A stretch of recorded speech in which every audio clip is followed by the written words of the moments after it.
tonight. Let me first share with you a little bit about the Fast Path Fireside Chat, our purpose and our goal. So this is our 5th in our edition.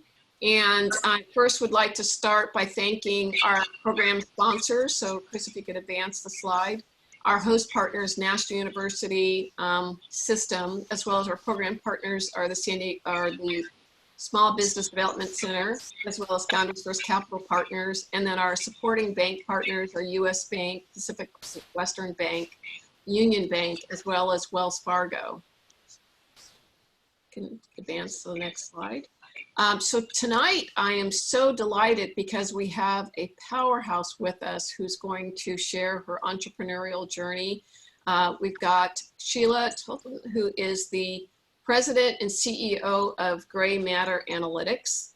And we're going to get a chance to have her share her journey, a bit about her background, and not only her amazing professional career before starting her company, but the other work she's done as an independent director on several prominent public company boards. So if we can go to the next slide, please. So a little bit about recognition. Sheila is the president, CEO, and founder of Gray Matter Analytics, which she started in 2013. She has built an advisory services consulting practice for Cisco. She created a $6 billion solution consulting practice for EDS and was the CEO of Unisource Systems, an integration consulting practice. Some achievements that she's made and accomplishments. As I said, she's an independent director of several prominent public company boards. So she serves as an independent director and on the audit committee for John Deere. She's also on the board of OGE Energy Corp and an independent director of Wintrust Financial Corporation. In addition, she lends her time to support civic areas, including the Chicago Shakespeare Theater, the Chicago Urban League, as well as the Memorial Hospital. And so with that, I'd like to welcome Sheila. Thank you. Thank you. Can you hear me? Yes, we can hear you just fine. Thanks so much for joining us. And before we get started, I'm going to ask for a couple of housekeeping items.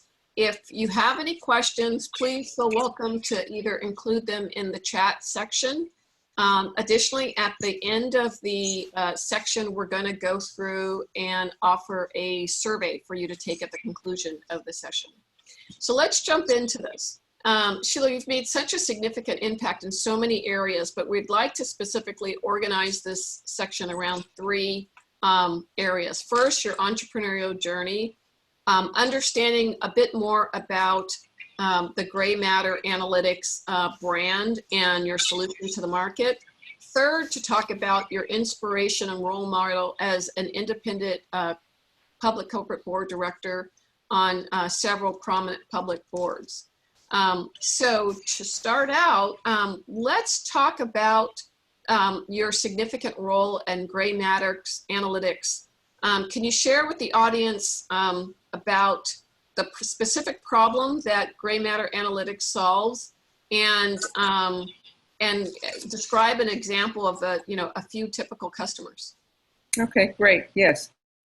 So healthcare is where Gray Matter focuses, and healthcare is one of those industries that it cannot operate without data analytics for a number of reasons. A lot of the new reimbursement payment models for hospitals is based on data, and that is collecting data to understand how efficient as well as cost-effective you've delivered care to various patients in order to get your full reimbursements from Medicare, Medicaid, as well as commercial payers. So that's one problem we solve. Mm-hmm. We also support health insurers, and health insurers also rely on a lot of data for the opposite reason. It's how they are evaluating various hospitals and physicians of how well they're actually delivering care. And then they also use data for tracking fraud, waste, and abuse by various clinicians or physicians, if that should, be happening. So that's the basic problems that we're solving. We're a SaaS-based solution, cloud native, and we operate inside of AWS, Azure, as well as Google Cloud. So before your solution came to market, what were some of the problems that they faced without having this data? Well, not knowing sometimes for a year and a half whether or not they were actually going to get their full reimbursements from some of the payers. Mm-hmm. Many health systems have been trying to manage what's called value-based care. That's what this payment model is called, on Excel spreadsheets, which is impossible. So hospitals could end up finding themselves, with a big surprise where they think that they might be getting certain amount of millions of dollars from reimbursement, and they're actually getting penalized from Medicare because they didn't meet the quality standards. Okay, so from a value proposition, it not only helps them increase their revenue acquisition, but it also helps them recognize areas where they have challenges in quality of delivery of care. That's exactly right, and manage cost as well. Okay, and 3 areas, the cost management. That's fantastic. Yeah. And so when you think about the examples you mentioned, the insurance and also the hospitals, what were some of the challenges that you may have faced with launching this company and getting your first customers? Well, healthcare are notoriously conservative and slow moving. Mm-hmm. So we really had to rely on some relationships mm-hmm. that trusted me personally, actually, that if I said that we were capable of doing it, we did. And we first started out, and we still do this in the company, doing what we call a proof of concept or a minimal viable product. Mm-hmm. And we're able to deliver that in 90 days. And once the customers see that we actually can deliver the results, then we move them to full subscription of the solution. Yes, that's really critical in those enterprise sales, is that you've got to start with a 90-day or 60-day pilot. As we were talking before the session started, I had an enterprise platform and I had to start with the pilots and have some specific benchmarks that you're going toward getting a champion and having those KPIs, really followed so that you can expand beyond that. Yep. So those were some, and then our timing wasn't the best when we started, because when I started the company, there was something that was called meaningful use, where the federal government was financing hospitals to actually automate their electronic medical records. So I couldn't get anyone's attention for like 2 to 3 years around analytics because they were busy implementing electronic medical records. Well, that's fantastic. So with COVID-19 happening right now, I mean, we're going to talk about the impact of the business, but insurance have had to change some of their perspectives because of COVID-19. They relied on doing practices for the same way they did it for decades because of some of the ways that, they didn't use the latest technologies. Is that a help or a hindrance for you now? It's actually a help. One of the things that COVID-19 has exposed in healthcare, both on the payer, health insurer, as well as the health providers, hospital systems, how they have underinvested in technology. Right. So one of the things that we see, especially where there is budget available, is that health insurers and hospitals are aggressively trying to implement some of the newer technologies to help them in managing PPE, which is, their supply chain and inventory, as well as just managing the cost of care again. So we are actually seeing it as and mainly on the insurer side. Obviously, when COVID first hit, a lot of our hospital clients stopped talking to us, and rightfully so, because they were focused on saving lives. Few of them now are starting to raise their heads up and feel like they've got at least in some geographies, COVID at least stable. And Mhm. so now they're starting to look at some of the various technologies that they should be implementing. That's great. As far as your partners and champions, because this is a big solution, and just as you said, it requires a lot of people relying on you and trust and all of those things. When you launched your company, did you have some solution partners that helped champion on your behalf, that getting some of the early adopters to utilize your solution? No, I did not. But what I did have is a number of years in the business, Hmm. not healthcare specifically, but in technology. And I did rely on a number of my, sorry about that, a number of my contacts in the industry that were able to help me. And so that was how we got our first customers. Great. Well, this is a great segue, because I would like to get a sense of asking about your experience prior to starting Gray Matter. Can you talk a little bit about your professional, corporate, journey, and then of course, how did you? Yeah. So can you talk a little bit about that? Yes, I've been in technology all of my career, and I knew even when I was in college that's what I wanted to do. I actually only interviewed with 3 companies, and I'll date myself now because a couple of them are not around, but one obviously was IBM. Mhm. The second one, NCR, is still around, and then the other one is not around, is Burroughs. And I had a job offer from 2 of the 3, and I chose NCR actually because of the guidance of one of my professors of how much they would invest in actually training. During those years, by the way, the big tech companies couldn't find enough math and computer science majors, so they began to hire business majors, and many of us had already taken programming as part of our business courses in college. So when I got hired at NCR, they just shipped us off for a year and taught us more programming and software, mainly COBOL at that time. And then from NCR, I actually plunged into a startup. I learned a lot. I realized that being at NCR and the size company it was, and at that particular time, there was nobody there that looked like me. I Mhm. wanted to be in a smaller firm where I could actually learn more as well as have more visibility. So I joined a startup out of Boston, and I was probably employee like number 32 or 33. Unfortunately, for that particular startup, they ended up firing all the senior team and bringing on a new senior team. And I had been working really hard for like 3 years, and I thought, I think it's time for me to move on. So then I went and moved on to a system software company that was an application software company that was based out of Princeton, New Jersey. And had a great ride there until we got acquired by Ameritech. Mhm. And when that happened, I thought, oh no, I'm with another big company. I don't want to be with another big company. Mhm. And the company that I was with, Applied Data Research, we had actually, they'd gone public just before I got there.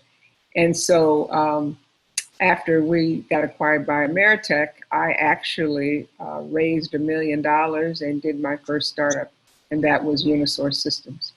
Okay. And I so, I yeah. ran. Okay. Go ahead. No. I ran that company actually for 11 years. I raised $6 million in venture. I learned something there too. Raised money from the wrong venture firm, meaning wrong because they didn't have but a $30 million fund. Mhm. And when we hit the tech bubble, they had no more capital that they could put in, and there was a dried up of capital because of what was going on in technology during that time. I had partnered with Ernst & Young when I was running this company and used a lot of their methodologies for solutions inside of Unisource. So when E&Y found out that I was going to be leaving, my company and I left it with the VCs, I became a direct partner at Ernst & Young. At the time that I joined Ernst & Young, I actually had two offers, one from EDS and one from Ernst & Young, and I chose the E&Y offer. And then Ernst & Young sold the tech practice to Capgemini. I don't know if you remember that. I went to undergrad when there was the Big Eight, so Okay. I understand.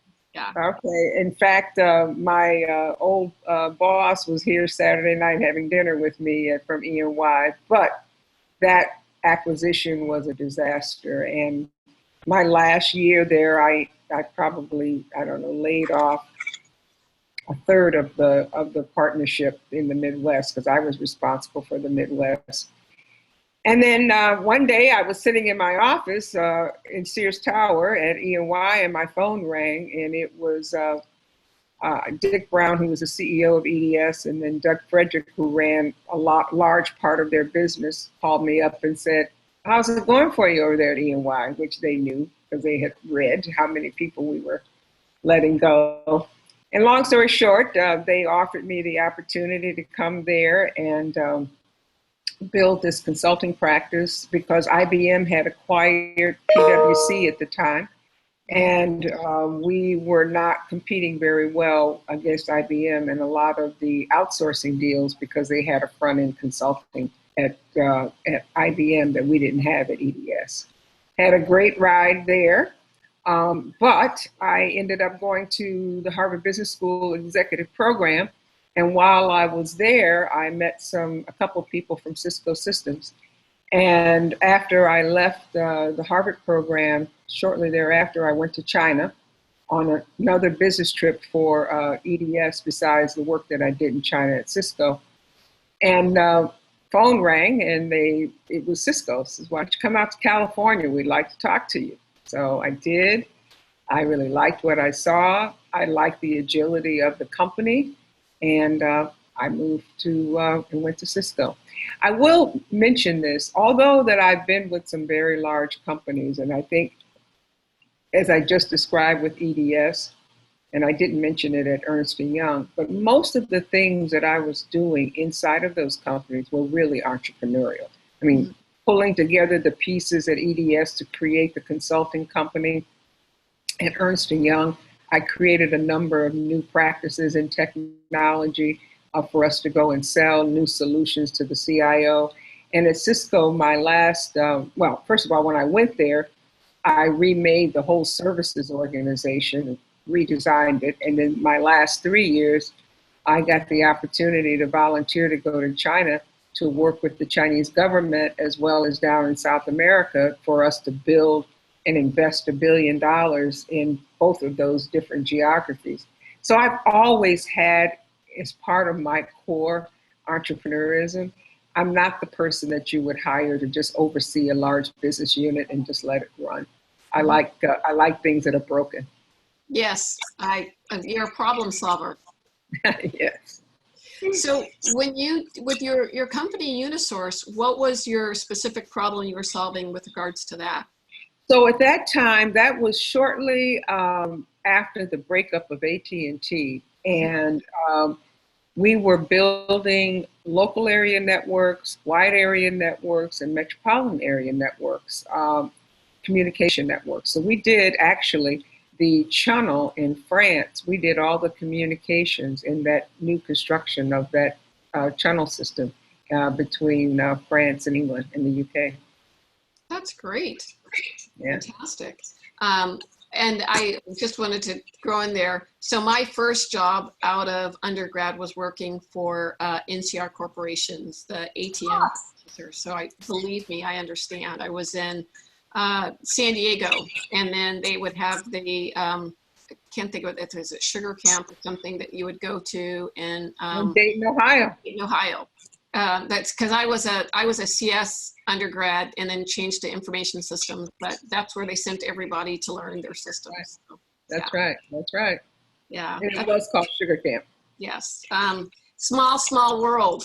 So when you think about, what an amazing journey that you've had, and it's rare because, as you shared, there's not very many women of color, specifically African-American women, that have had that long of a journey and being on the cutting edge of technology. I so understand, because that's been, I think NCR was the last large company I worked for. After that, it was working for much smaller ones. When you think about, all of those experiences, if you had to point to one or two that best prepared you for what you're doing with gray matter analytics, what would you say those experiences? Wow. I would say my time at Ernst & Young, as well as at Cisco, Mm-hmm. and even the startup that I joined, because when you're in a startup, you get to see end to end. Right. I mean, how the sausage is made and how you sell the sausage, right? Right. So that was really important to me early in my career, to be able to have that kind of visibility to how the company operated, because it was quite flat. Mm-hmm. But then at Ernst & Young, I had responsibility for all the verticals in the Midwest. So consulting really, really does prepare you to think fast on your feet and create your product, out of nothing, to be honest, because you're going to go solve a problem for a client. The client knows what the problem is, but they don't quite understand what the solution. And most of the time, you as a consultant have to kind of take pieces of various processes, technologies, and create a solution for them. So I would say that. And then at Cisco, building that practice from scratch. I mean, when I took it over, it was in very bad condition, to be honest. So I had to tear it down and rebuild it. And even though, you're doing that inside of a large company, oftentimes the large company, their focus is on those bigger pieces of the company. So I was somewhat of a, a lone stranger or lone wolf inside of building that at Cisco. Well, a fantastic journey that you've gone through, and a real pioneer in these companies as far as building this, and especially, just the time frame. I have such an appreciation for that. And given, you and I were on that call yesterday about giving advice to people, when you think about the different roles you've had in pretty meaty positions. In those roles, did you have an opportunity where, I know you led a specific function, you had a team of people. How much is your responsibility also including P&L management? All of it, until I went to China. That was the first time I ever had a staff role, was when I was in China. Because what I was doing was basically guiding various different business functions of where we were going to invest in the country. But all of my other roles, I had responsibility for numbers. And when you look at how you've taken the lead in those positions, what was the catalyst? Did you ask for the promotions? How did you, how did your journey get to the point of being in that, significant decision maker role? So I always say to people today that when they ask me for advice about, progressing their careers, I always say that there's always white space. Go fill the white space. I would just go fill the white space. And after you're doing the job, somebody wakes up and looks up and like, oh my, she's actually doing part of that job plus her other job. So it was a natural in most of the cases to ask me to do the job, because I was always filling the white space. Mm-hmm.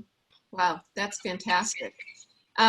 When you think about just transitioning, you talked about your first company that you raised $1 million, and then with also Gray Matter.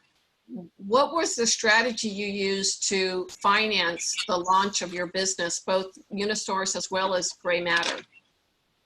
Well, Unisource, it was a very different time for me. So I actually raised money from a telco in Saskatchewan, Canada. Kind of a long story, but that's where I got the $1 million from. Okay.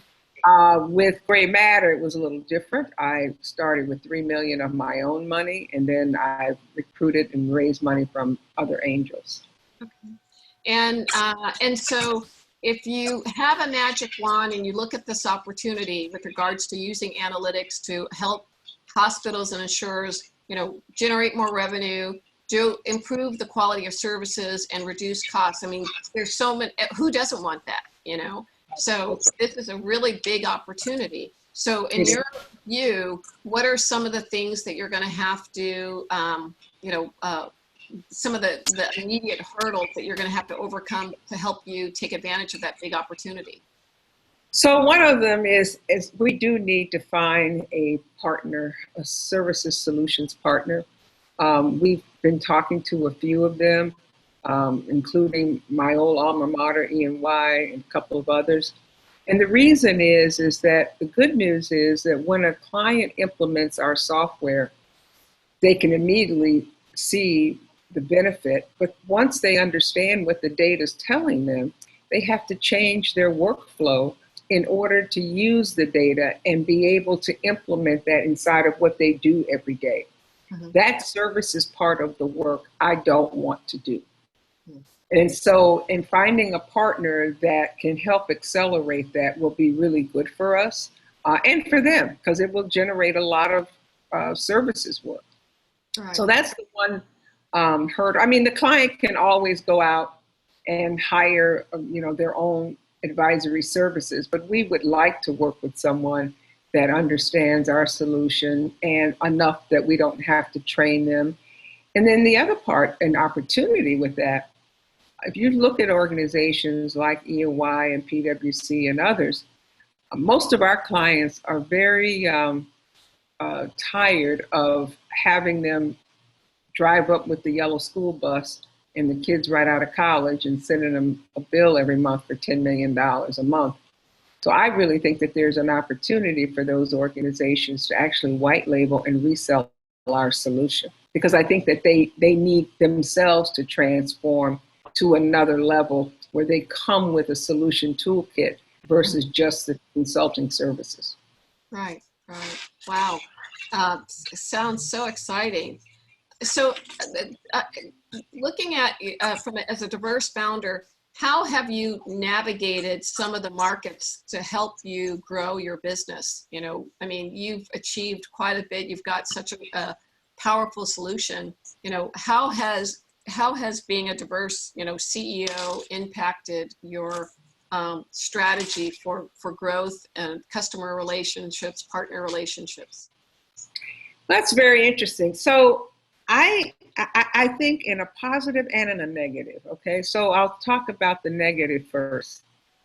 I think that there's still a disbelief that a Black woman could be in data analytics and technology and be as good or better than some other larger firm being run by a white male.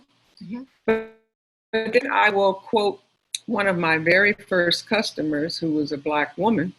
And she said to me, she says, we spend millions with the Deloittes and the E&Ys, and nobody ever asks about what we really got from it. So I'm going to take the chance, Sheila, and I'm going to spend on you. That's fantastic. So I really, and I have had a number of women and men of color, women of color, and white females that really want to see someone like myself be successful and have really supported me in a number of ways. That's fantastic. So that's positive.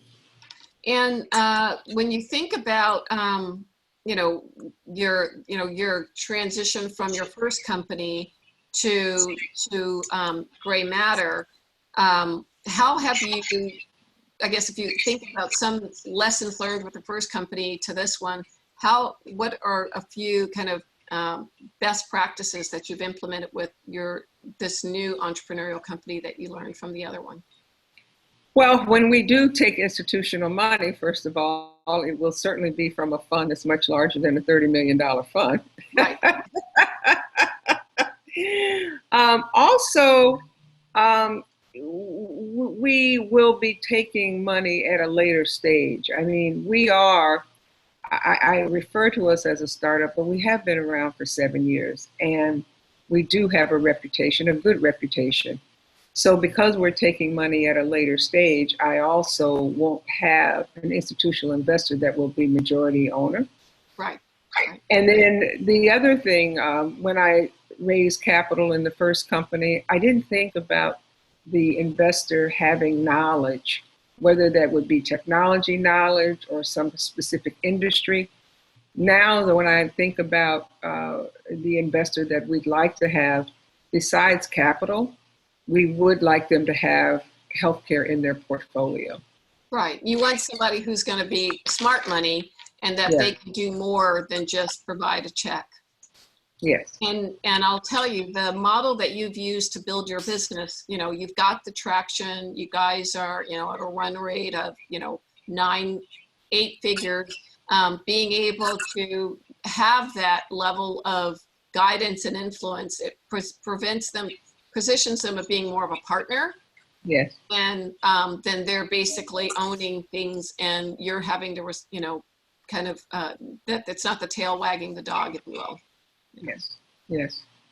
Well, that's great. When you think about, again, going back to, if you had a magic wand, where do you think that you would like to take your company? Is it something that you would like to see as being a significant privately held company?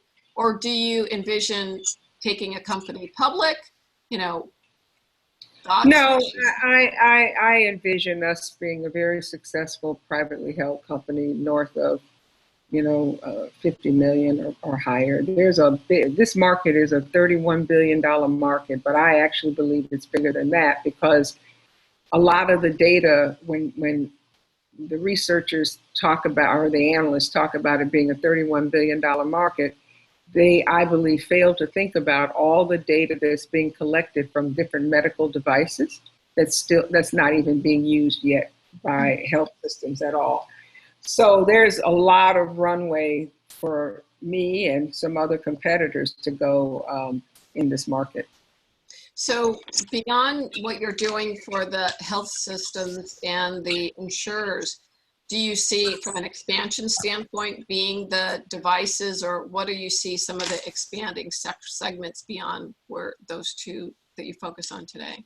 Well, data from medical devices absolutely would be a great data source. And then we've got about 15 solutions in our pipeline and roadmap that we'd like to build out. Right now, because we haven't raised the capital, we're building solutions to our current customers' demand versus building to market. So when we do this capital raise, besides hiring salespeople and more a marketing team, we will be hiring also more developers so that we can build solutions faster. The one thing that keeps me up at night, or I would say that, and is part of our core strategy, is to capture our market share as quickly as we can and then expand within that customer base with new solutions. Yeah, that's really critical to be able to, grow without having to have the net new customer acquisition costs. Yes. So a couple questions with regards to some of the strategies you've shared with your company. Today, you talked about the opportunity of having a service partner, be it an EY or one of the consulting practices. What are some of the other, do you partner at all with any small business solution providers with regards to what you do today? We don't. I have attempted, and we're still talking to a couple of them. When I say small, I think one of them is about a $50 million company, so much smaller than the ones that I was talking about earlier. But if there was a partner out there that is entrenched in or selling to health insurers or health providers, hospital systems, we absolutely, especially if there's a complement there where our analytics could enhance their solution, we definitely would look at that. Okay. And how has COVID-19 impacted your overall business opportunity or prospects today? Well, I'll tell you, when March hit, and I was like, you've got to be kidding me. And it was very, very, nerve-wracking, and not knowing what to expect. And as I mentioned earlier, a lot of our health system pipeline went away. because they were doing what they should be doing, which was saving lives. Mhm. And everybody was frozen in place for like 30 to 45 days. So it slowed down our development in our pipeline for sure. Mhm. Now we are, I would say we're getting back on track to where we wanted to be for the year. Now we did cut our numbers down because Right. we expected that we would be able to go much faster. But and it's still not over. I mean, I live in Chicago, and Chicago's going backwards and shutting down some door dining and gyms, and because our numbers are going up. So it's really a challenging time, but also as leaders, that's what you do. You figure it out. You know, none of us have seen this before, but your teams expect you to lead as well as your investors. Right. No, that's again those opportunities for us problem solvers to be able to address those things. If you think about with regards to what you're done for your business, how are you leveraging your business to build a legacy for you and your family? So I really don't look at that for me and for my family. I actually have something that is really, really important to me that I plan to do that would actually benefit men of color. Mhm. I believe that a lot of African American men, Hispanic men are underemployed, and many are unemployed. Mhm. And as you know, I sit on a couple of, in fact, there's a there's a board that I have stepped down from Wintrust, and I am on Cisco Foods board. But a number of large companies, including John Deere, Cisco Foods, they hire a lot of people. Mhm. And there's a lack, I believe, of people being skilled and ready to become a John Deere tractor mechanic or a Cisco Foods truck driver or working in our warehouses at Cisco Foods. So I really do plan to spend time as well as money in making training available for men of color so that they can provide for their families. Because you have a family breakdown where a man can't support his family, Right. it's a dysfunctional family. And here in Chicago, most of them end up in the gangs, and that becomes their job. Right. So I'm really, really focused on trying to be part of a solution in that area.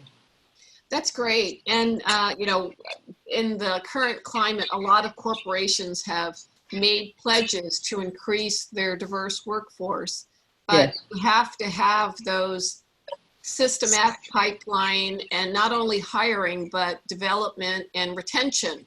right. Those are a part of those solutions as well. So looking at the fact that you are, in those highly influential roles at the corporations that you mentioned, are they receptive to being able to create Very, a very, national kind of institute like that?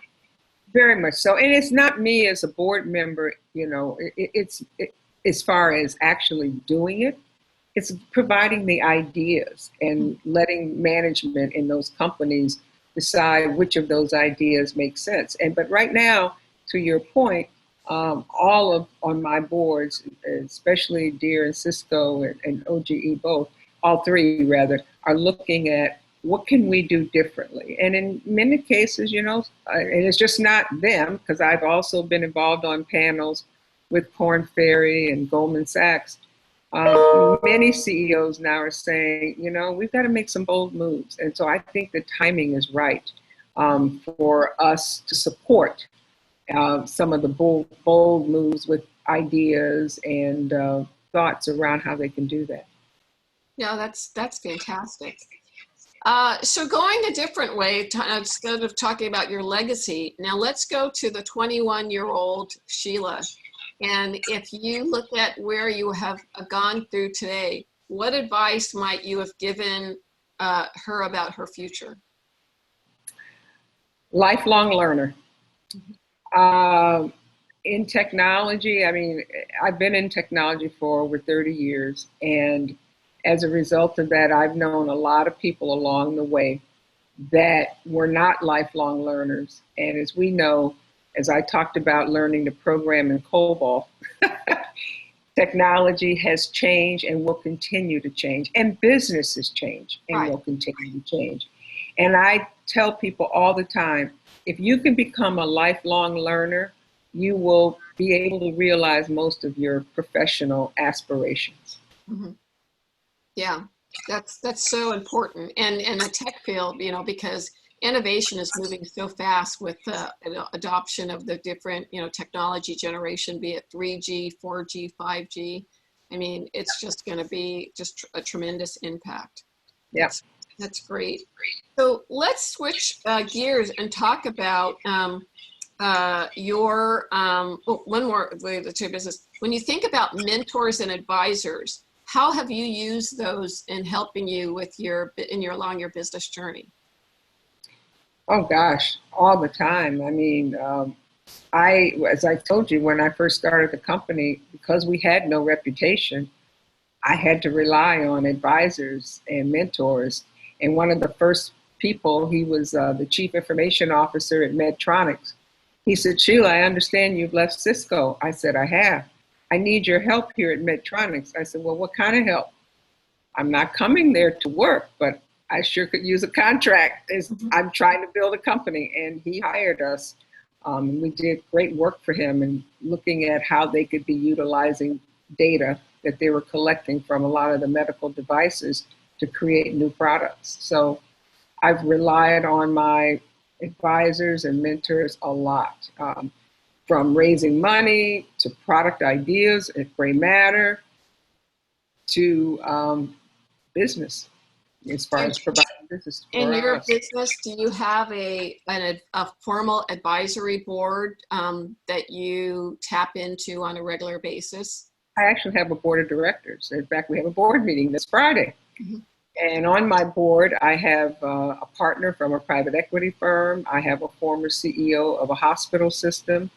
And one of my largest angel investors is on the board, and myself.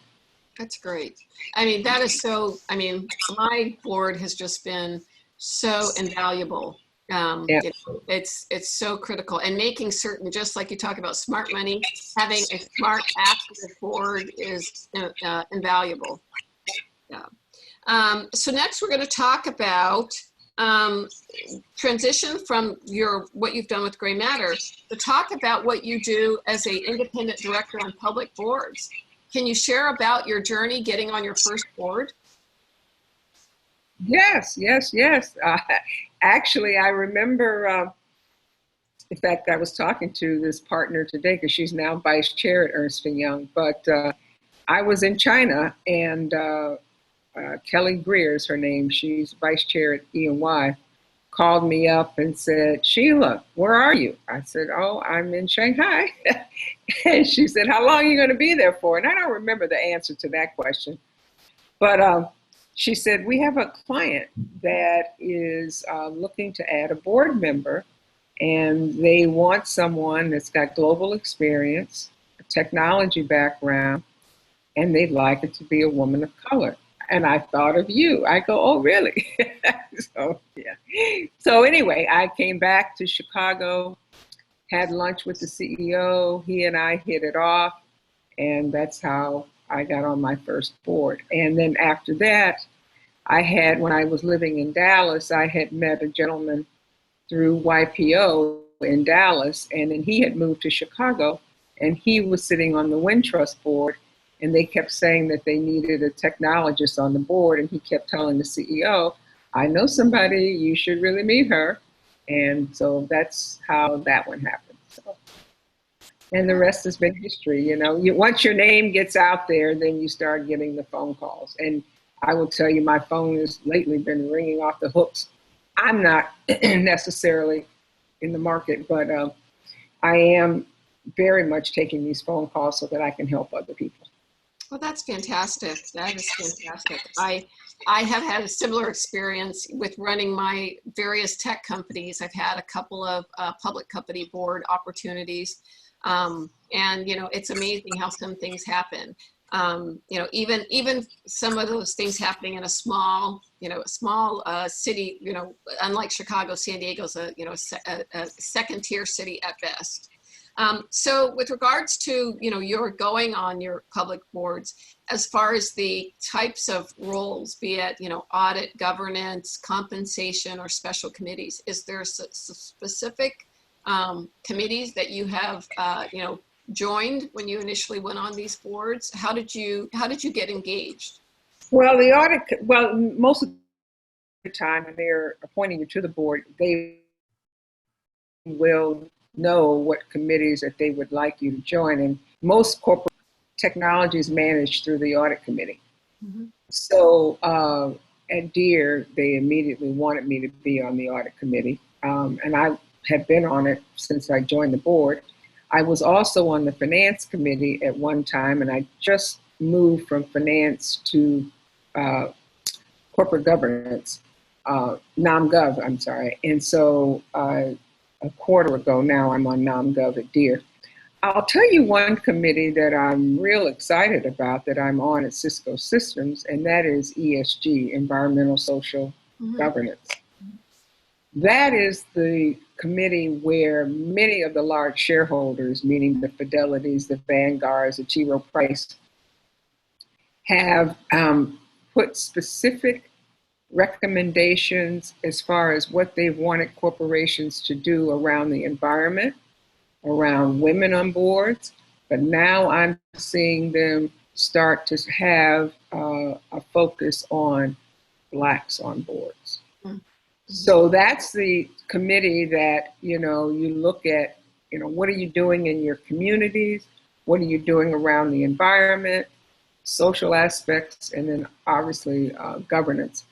And so I really am enjoying being, especially at Cisco, because we're a food company. Right. You think about, the amount of food that we handle and our ability to make sure that we are sourcing food from reputable, environmental conscious sources of how they either fish or, raise their animals. That's really, really important. And then we're able to contribute quite a bit to food banks because, food does go bad and, Right. for whatever reason. And in this situation that we've had with COVID, I'm very proud to say that Cisco was very creative and offered up some of our trucks, for example, to help get food to grocery stores. Because if you recall, right when COVID happened, grocery stores were having shortages of various things. Supplies, right. Yeah. So anyway, I really enjoy audit because it uses my technology background for Deere, and I'm enjoying the ESG. I'm on NomGov also at Cisco Foods, and at OGE I'm on Comp and NomGov. So thanks so much for sharing that. And also being able to give some insight into the ESG discussion. So looking at, just the, the latest protests and the awareness that are being publicized by many of the corporations, do you, is the dialogue that you're hearing about the changes that they're talking about doing in the areas of ESG, do you see this being sustainable, or do you think it's more of a trend? No, I really do think it's going to be sustainable. The CEOs that I talk to, they are really focused on trying to do something different. And it's not just hiring. I'm seeing and hearing suppliers hiring at all levels and not just hiring one or two. And that's been my mantra when any CEO asks me my opinion. I often reflect on when I got out of college and what was happening at IBM and at P&G. I mean, they were hiring not thousands of us, but hundreds of us because of affirmative action. Right. And I really think that we need to go back to start to look at, the hiring at all levels, senior included. In fact, that's very important. Because if you're going to attract and retain junior Black talent, they need to see themselves of where they could go in that company. Right, right. And because of this understanding that the workforce is becoming more diverse. And so that's what I said on a panel that I was on with Korn Ferry. I remember one morning I got up, my normal routine in China, get up, go to Starbucks, walk to the office. This particular morning, I looked down the street and I just, for whatever reason, it was the same scene every day, but I just noticed the thousands of people who all looked alike going to work. I mean, just thousands. The streets are just, right? And it hit me that morning. I said to myself, oh my God, my country's never going to compete on numbers. So therefore, we can't afford to have 13%, meaning Black Americans, underemployed, or 50%, meaning women, underemployed. We need to make sure that everybody is able to contribute to their fullest of their capabilities and make sure we're training them and tooling them that they can even do better than what their current capabilities are. Right. And that's a huge issue because there are such a significant amount of our population that is grossly unemployed. Yes, and underemployed. Right. No, that is significant. So if you were advising, one of our attendees about pursuing an opportunity to get to, ready themselves for and being an independent director, what are the top 3 criteria that you would suggest or activities that you would suggest them to pursue? I would suggest that they find a non-for-profit that they are really passionate about and try to take a leadership role on a committee on that non-for-profit. And I would pick that non-for-profit, 1, by something that I'm passionate about, but 2, who all sits on that board for that non-for-profit. Because many non-for-profits have a lot of public company directors that are on their boards. And that's a way for you to emulate, learn from them, but also for them to see how you operate in a board environment, especially if you have a leadership role. So that would be my advice. Well, thanks so much for sharing that. So few more questions. If you look at how have you addressed fear and risk with achieving milestones with gray matter? Well, I like to think I take calculated risk. But being an entrepreneur in itself is risky, right? So, and one thing that I don't do is take too long to make a decision, because when I see that something is not going the way we want it to go, I immediately pull the plug or shift and go a different way. You don't have the luxury of taking too long to make decisions in an entrepreneurial environment, and especially in a challenging business times that we have today. So for me, I like to think they're calculated risk, but when I do make a decision, I make it and I make it quickly. Thanks so much for sharing that. If you had to do one thing over again with regards to what you've done with gray matter, what might that be? Well, my answer would be go faster, but trust me, I've been trying to go as fast as I can. But I still, right now as we speak, I'm pulling together my team for a brainstorming session and asking them, how do we go faster? So I'm just a big believer that we have a great opportunity in the market, but we don't have a corner on good ideas, right? And so for me, it's important for us to get our market share and then really make those customers sticky. So I just keep wanting to go faster, Kim.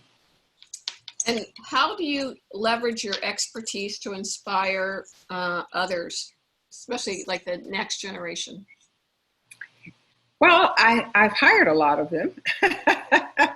And I often tell young people when they say to me that they want to be an entrepreneur, I often encourage them to go work for one first. Yeah, I totally agree. And because sometimes you might be better supporting cast than a member, the lead member of the cast in the play, Mhm. right? Right. And it gives you an opportunity to see all of what that means to be an entrepreneur. And then you still, may decide that that's what you want to do, but you will have given yourself an opportunity to learn. And or before you jump out there, you might decide that you really are better to be a supporting cast member.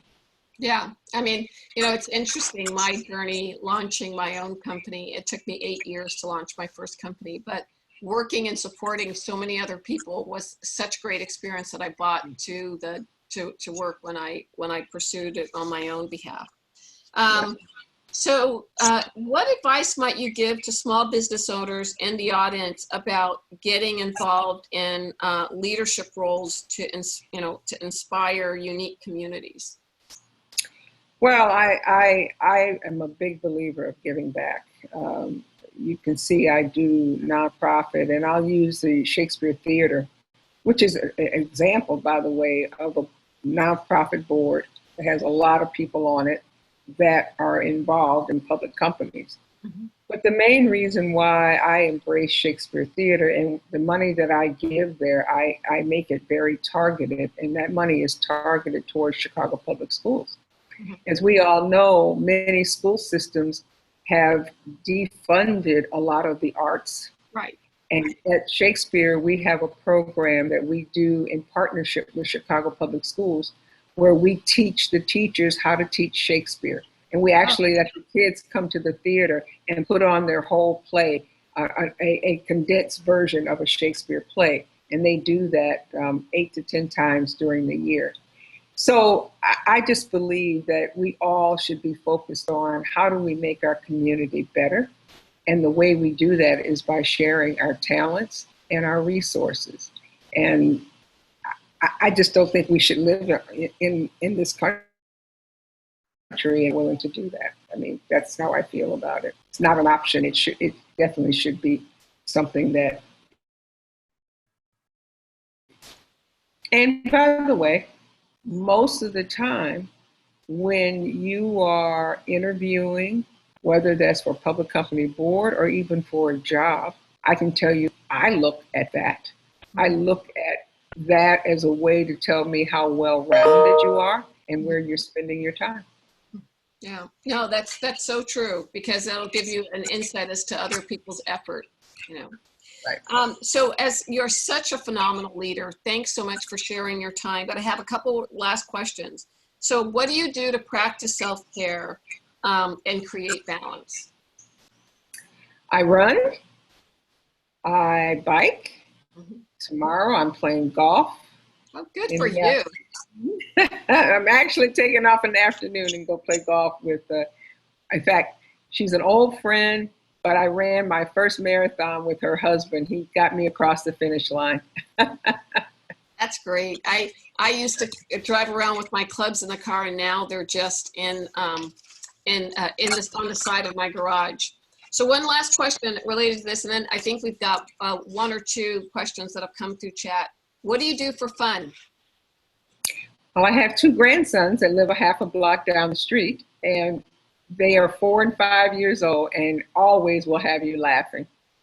Oh, that's And fantastic. so we do crafts together. We learn about animals in Africa together. So that is a lot of fun for me. And then playing golf I enjoy that as well. Wow. Well, that's great. Well, couple questions here. Let me just get this my mouse over the right area. So one,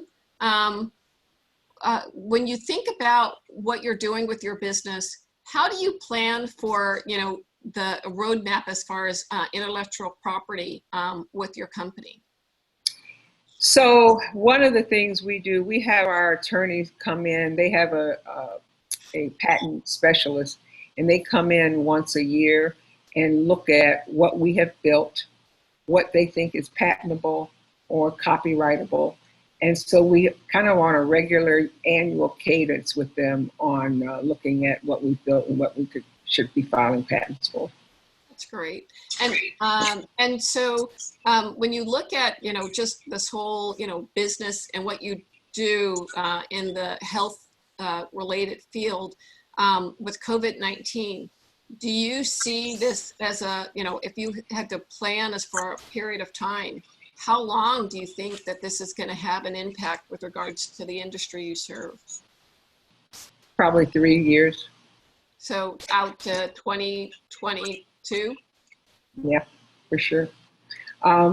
There's a lot of activity going on with vaccinations, but think about it. You've got to be able to manufacture billions. Right. And then you have to look at how many people and what priority would you be administering the vaccinations, and then tweaking depending upon what are some of the side effects from those vaccinations. So we're going to be living with this for a while. And I hope 3 years is it, but it could be longer. Right.